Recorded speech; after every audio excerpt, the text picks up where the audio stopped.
नमस्कार दोस्तों, मैं अमित एक बार फिर से स्वागत करता हूं आपके अपने परिवार जी एग्जाम में। जैसे कि दोस्तों आपका रीजनिंग का प्रैक्टिस सेट चल रहा है, चाहे आपका एसएससी जीडी का एग्जाम हो, चाहे आपका यूपी पुलिस का एग्जाम हो, चाहे आपका किसी भी चीज़ का एग्जाम है, अगर उसमें आपको रीजनिंग सब्जेक्ट देखने को मिलता है, तो ये प्रैक्टिस सेट आपके लिए यूजफुल रहने वाला है। तो आपको कुछ नहीं करना, इस प्रैक्टिस सेट को पूरा देखना है और आप हमारे प्रैक्टिस सेट से जुड़ने के लिए आपको इस चैनल को सब्सक्राइब करना पड़ेगा और वीडियो को लाइक करना पड़ेगा। क्योंकि दोस्तों एक प्रैक्टिस सेट में सिर्फ एक ही मतलब आपके एक कॉन्सेप्ट का एक ही क्वेश्चन होता है। अगर आप 10 प्रैक्टिस सेट लगाते हो तो आपके 10 कॉन्सेप्ट क्लियर होते हैं, क्योंकि एक कॉन्सेप्ट से एक क्वेश्चन क्लियर, अगली क्लास में आपका दूसरे कॉन्सेप्ट से दूसरा क्वेश्चन क्लियर। तो इस प्रकार से आपको काफी सारे क्वेश्चन क्लियर हो जाते हैं। तो दोस्तों आपको कुछ नहीं करना है, इस प्रैक्टिस सेट से जुड़ जाना है और क्वेश्चन नंबर 1 देखो इस वाली क्लास का। क्वेश्चन नंबर 1 है, दिए गए प्रश्न में प्रश्नवाचक चिन्ह के स्थान पर क्या संख्या होगी। प्रश्नवाचक चिन्ह दिखाई दे रहा है भाई, ये रिया। इसके स्थान पर संख्या लाने के लिए आपको ये देखना होगा कि भाई 78 कैसे बना था, मतलब 625, 676, 729 से 78 कैसा बना, और 289, 324, 361 से हमारा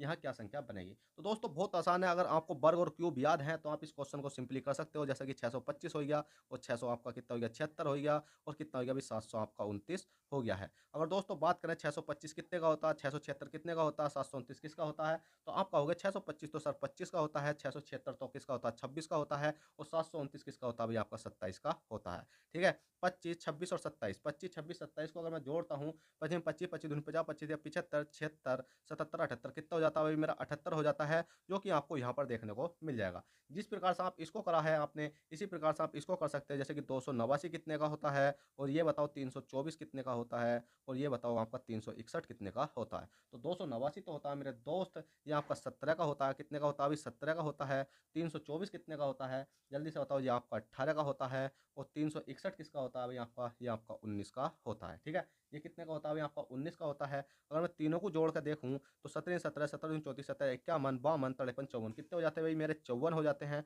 और 54 मेरा करेक्ट आंसर, जो कि आपको ऑप्शन नंबर सी में दिखाई दे जाएगा, और यहाँ पर आपका 54 आ जाएगा। तो आप इस प्रकार से सिंपली इस क्वेश्चन को कर सकते हो। चलेगा दोस्तों, क्वेश्चन नंबर 2 देखते हैं, क्वेश्चन नंबर 2 क्या कहता है। और दोस्तों अभी तक आपने वीडियो को लाइक नहीं करा भाई, फटाफट वीडियो को लाइक कर दो, चैनल फर्स्ट टाइम चैनल को सब्सक्राइब कर दो। क्योंकि दोस्तों एक क्लास के अंदर मैं आपको एक क्वेश्चन का मतलब एक कॉन्सेप्ट ही समझा सकता हूं, अगली क्लास में उस क्वेश्चन का दूसरा कॉन्सेप्ट समझा दूंगा। तो आप प्रैक्टिस सेट से जुड़ो तो सही, अगर आपने 50 प्रैक्टिस सेट करे तो मैं मानता हूं कि आपका डाउट बिल्कुल क्लियर हो जाएगा। चलिए क्वेश्चन नंबर 2 देखते हैं। क्वेश्चन 2 कहता है, दिए गए प्रश्न में प्रश्नवाचक चिन्ह के स्थान पर क्या संख्या होगी। भाई प्रश्नवाचक चिन्ह दिखाई दे रहा है, ये रिया। अब ये क्वेश्चन होता है आपका सीरीज का। अब आप ये देखना कि ये सीरीज किस प्रकार से चल रही है, क्या इसमें कोई मल्टीप्लाई हो रही है, क्या इसमें प्लस हो रहा है, क्या इसमें माइनस हो रहा है। आप खुद कहोगे सर इसमें प्लस तो नहीं हो रहा होगा, माइनस नहीं हो रहा होगा, इसमें मल्टीप्लाई हो रही होगी कुछ ना कुछ। तो देख लेते हैं क्या मल्टीप्लाई हो रही है। 1 से 2 तक जाना है, 1 से 2 तक जाने के लिए एक ही करना, एक की मल्टीप्लाई मैंने एक में करी तो एक ही करना, कितना हो गया एक, और एक में मैंने क्या करा भाई, प्लस के एक करा तो कितना हो गया भाई, मेरा 2 निकल कर आ गया। इसी प्रकार से 2 है, 2 में मल्टीप्लाई 2 की करी, 2 दूनी 4, 4 में प्लस के एक करा, कितना हो गया भाई, मेरा 5 हो गया। इसी प्रकार से 5 है, ठीक है 5 है। अब 5 में मल्टीप्लाई मैं कितने की करूंगा भाई, ये 5 दूनी 10, 2 की तो कर नहीं सकता, यहाँ एक की करी, यहाँ 2 की करी, तो यहाँ पर कितने की करूँ बताओ जल्दी से, यहाँ पर कितने की करूँ, 5 पंजे 25 प्लस के एक 26, तो यहाँ पर कर लेता हूँ मेरे दोस्त 5 की, 5 पंजे 25 प्लस के एक करूँगा तो कितना हो जाएगा अभी 26 हो जाएगा।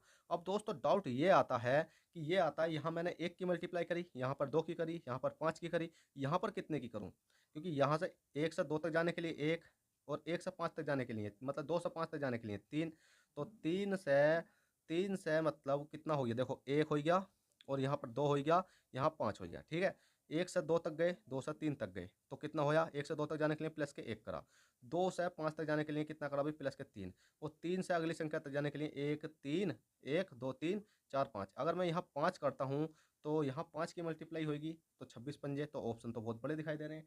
तो दोस्तों इसमें एक चीज़ दे रखी है आपको, क्या कि भाई इसमें 1 है तो 1 की मल्टीप्लाई करो, 2 है तो 2 की मल्टीप्लाई करो, 5 है 5 की मल्टीप्लाई करो, 26 है तो भाई मैंने 26 की मल्टीप्लाई करी। तो 26 26 की मल्टीप्लाई करने पे 26 का वर्ग कितना होता है, 676 होता है।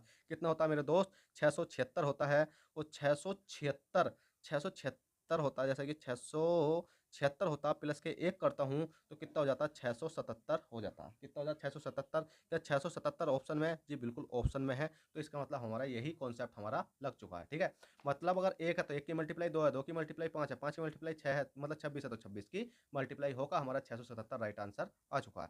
चलिए दोस्तों क्वेश्चन नंबर 3 देखते हैं, क्वेश्चन 3 क्या कहता है। और दोस्तों वीडियो को लाइक कर दो यार, अभी तक आपने लाइक नहीं करा भाई, कंजूसी मत करो, लाइक कर दो जल्दी। क्वेश्चन 3 है, दिए गए प्रश्न में प्रश्नवाचक चिन्ह के स्थान पर क्या संख्या होगी।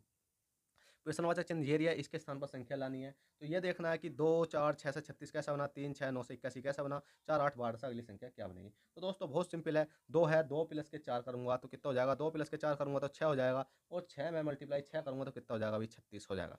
इसी प्रकार से 3 है, 3 प्लस के 6 करूँगा तो 6, 3 कितने होंगे, 9 हो जाएंगे, और 9 में मल्टीप्लाई 6 की करता हूँ तो 9 छंग 54, तो भाई यहाँ तो 81 है, तो 9 में मल्टीप्लाई भाई 9 की करो ना, 9 में मल्टीप्लाई 6 में मल्टीप्लाई 6 की करी, 9 में मल्टीप्लाई 9 की करी, तो इसी में 12 की मल्टीप्लाई 12 में करो, 144 आपका राइट आंसर है। भाई देखने की भी जरूरत नहीं है ऐसे क्वेश्चन को, तो 9 की मल्टीप्लाई 9 में करूँगा तो कितना हो जाएगा, 9 9 81 हो जाएगा। इसी प्रकार से 4 है, 4 प्लस के 8 करूँगा तो 8 4 कितने होते हैं, 12 होते हैं, और 12 में मल्टीप्लाई 12 की कर देता हूँ, ये इस वाले 12 की, तो कितना हो जाता है भाई आपका 144 हो जाता है। तो दोस्तों आपका 144 राइट आंसर है। चलिए क्वेश्चन 3 हो गया, क्वेश्चन 4 देखते हैं, क्वेश्चन 4 क्या कहता है और हमें किस प्रकार से सोल्व। देखिए दोस्तों क्वेश्चन नंबर 4 है, क्वेश्चन नंबर 4 कहता है दिए गए प्रश्न में विषम संख्या होगी। अब दोस्तों इस क्वेश्चन में पूछा गया आपसे विषम संख्या। अब इस प्रकार के कॉन्सेप्ट मैंने आपको काफी सारे समझा रखे हैं, पर इस क्लास में जो कॉन्सेप्ट है वो आपको समझा देता हूं कि 32 से 5 कैसा बना, 44 से 7 कैसा बना, 38 से 6 कैसा बना, 59 से 8 कैसा बना। अब दोस्तों कोई मालूम नहीं है कि 32 से 5 ही बनेगा, 5 से 32 भी बन सकता है, या इन दोनों संख्याओं का कुछ ना कुछ करने के बाद एक संख्या भी बन सकती है, मतलब हमें इसका लॉजिक निकालना होता है। तो दोस्तों इसमें लॉजिक बहुत प्यारा लगा हुआ है। वो प्यारा क्या है कि आपने देखा ये वाला 5 है, तो 5 मल्टीप्लाई मैंने 6 करी तो 6 पंजे कितना हो गया भाई मेरा 30 हो गया, 30 में मैंने प्लस के 2 करा तो कितना हो गया भाई मेरा 32 हो गया, ये वाला। इसी प्रकार से दोस्तों 7 है, 7 में मल्टीप्लाई कितने की करूँ, तो 7 में मल्टीप्लाई ऊपर 6 की करी तो भाई यहाँ भी 6 ही कर लो, तो 7 छंग कितने हो गए आपके 42 हो गए, 42 में प्लस के 2 करा तो कितना हो गया आपका 44 हो चुका है। इसी प्रकार से दोस्तों 6 है, 6 में मल्टीप्लाई 6 की करेंगे तो 6 छंग कितना हो गया भाई आपका 36 हो गया, 36 में मैंने प्लस के 2 करा तो 36 2 कितने होते हैं भाई आपका 38 हो गया। दोस्तों यहाँ पर 32 निकल आया, यहाँ पर 44 निकल आया, यहाँ पर 38 निकल आया, पर दोस्तों इसे और देख लेते हैं चेक करके, क्या पता यही वाला विषम हो, क्योंकि अभी तो कुछ विषम मिला ही नहीं है हमें, क्योंकि संख्या सेम मिलनी है। 8 है, 8 में मल्टीप्लाई 6 करूँगा तो 8 छंग कितने हो जाते हैं भाई आपके 48 हो जाते हैं, प्लस के 2 करने पर कितना हो जाएगा आपका 50 हो जाएगा। तो दोस्तों हमारा विषम यही वाला आंसर है, क्योंकि दोस्तों प्लस हमने मतलब 8 छंग 48 करा, प्लस के 2 करा तो 50 आया, पर आना कितना चाहिए था, 59 आना चाहिए था, पर हमें एक ऑप्शन विषम भी तो चाहिए था, वही हमें मिल चुका है। चलेगा दोस्तों क्वेश्चन नंबर आपका 4 हो गया। 5 देखते हैं 5 क्या कहता है और हमें किस प्रकार से सोल्व करना है। तो दोस्तों क्वेश्चन नंबर 5 है, क्वेश्चन 5 कहता है दिए गए फल पासे की 4 स्थितियां दी गई हैं, मतलब 4 1 2 3 4 दी गई हैं, तो फलक 3 अंकित के विपरीत फलक पर कौन सा अंक होगा, मतलब 3 के विपरीत इसमें कौन सा होगा। अब दोस्तों 3 के विपरीत पूछा गया है, तो आपको ये देखना होगा 3 कहाँ कहाँ पर है भाई, एक तो 3 ये एरिया, एक 3 ये एरिया, इसमें देखो 2 4 है, एक मतलब 2 4 है, इसमें नहीं है, ठीक है।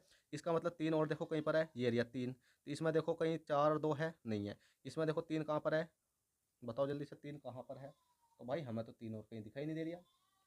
जब 3 और नहीं दिखाई दिया, तो ये देखो 3 में इसमें 2 4 कहीं पर है, तो 2 4 हमें मिला कहाँ पर है भाई, 2 और 4 ये एरिया, 2 और 4 ये एरिया, जब 2 पासे हमें मिल गए सेम, तो जिसमें कि 2 संख्या कट गई, तो 3 यहाँ बचा, 3 तो 6 यहाँ बचा, तो 3 के विपरीत क्या हो जाएगा, 6 हो जाएगा, 6 ही हमारा करेक्ट आंसर हो जाएगा। तो दोस्तों आप सिंपली इस प्रकार से भी इस क्वेश्चन को कर सकते हो। चलिएगा दोस्तों, वैसे तो मैंने इसकी बेसिक क्लास पढ़ा रखी है अच्छे तरीके से, कौन सा मानक पासा होता है, कौन सा साधारण पासा होता है, ठीक है, और मानक पासा किस प्रकार का पासा होता है, साधारण पासा किस प्रकार का पासा होता है, ठीक है।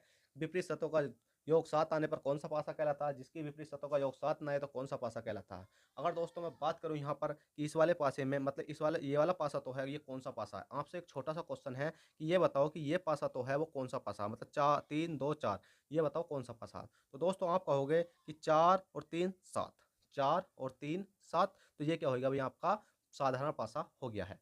दोस्तों जिस पासे में आपका क्या होता था, विपरीत सतहों का मतलब दो विपरीत सतहों का योग 7 हो जाता है, वह क्या हो जाता है, साधारण पासा होता है। और जिस पासे में विपरीत सतहों का योग 7 नहीं होता, वो क्या होता है, आपका मानक पासा होता है, ठीक है। चलिएगा अब आपने इतना समझ लिया, क्वेश्चन नंबर 6 समझो, क्योंकि ये बेसिक से समझा रखा, बस आपको यहाँ प्रैक्टिस के तौर पर आपको समझाना है। अब क्वेश्चन लास्ट देख लेते हैं इस वीडियो का, क्वेश्चन लास्ट क्या कहता है और हमें किस प्रकार से सोल्व करना है। क्वेश्चन 6 है कि प्रश्नवाचक के स्थान पर संख्या बताओ। प्रश्नवाचक चिन्ह दिया दिखाई दे रहा है, इसके स्थान पर आपको संख्या लानी है। अब दोस्तों इसके स्थान पर संख्या लाने के लिए आपको ये देखना डी से एस तक जाना, मतलब डी नहीं क्यू, क्यू आर एस, तो आपने देखा कितना हो गया भाई, प्लस के 2 हो गया। डी है, डी से आपको एफ तक जाना है, डी ई एफ, तो प्लस के कितना हो गया, 2 हो गया। एक्स है, एक्स से आपको क्या करना है भाई, बाई तक जाना, तो एक्स बाई, तो प्लस के कितना हो गया, 1 हो गया। एम है, एम से आपको एन तक जाना, तो प्लस के कितना हो गया, 1 हो गया।